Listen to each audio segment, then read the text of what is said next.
এই সন্ত্রাসের godfather mastermind Tarique Rahman. আপনাকে হুঁশিয়ার করে দিতে চাচ্ছি, জিয়াউর রহমান গণতন্ত্রের পক্ষে ছিলেন, খালেদা জিয়া বাসার সামনে বালুর ট্রাক ছিল, এক সেকেন্ডের জন্য দাঁড়াইতে পারেন নাই। জনগণ আপনাদেরকে মুক্ত করে দিয়েছে, অকৃতজ্ঞ হবেন না।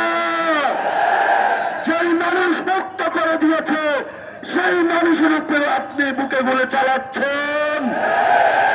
আমরা দেখে ছাড়বো আপনাদেরকে। সাহস থাকলে আসুন, ব্যালটের মাধ্যমে আমরা আপনাদেরকে কত বাধা হয়েছে বুকে দেখে নিব। 12 তারিখ বাংলাদেশের জয় হবে।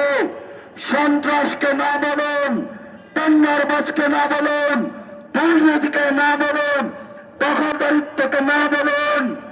এই তারেক রহমান এবং তার পিছনে যে 300 গডফাদার আছে, যারা 300 আসনে রয়েছে, এদেরকে না বলুন।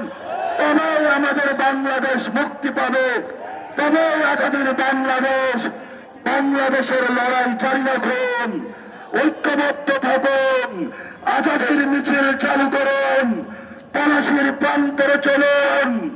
আমরা চাই একটি নতুন বাংলাদেশ, যার মধ্য দিয়ে সবাই ঐক্যবদ্ধভাবে শহীদদের যে স্পিরিট রয়েছে সে অনুযায়ী আমরা বাংলাদেশকে গঠন করব। সেই প্রত্যাশা রেখে আমি আমার বক্তব্য শেষ করছি।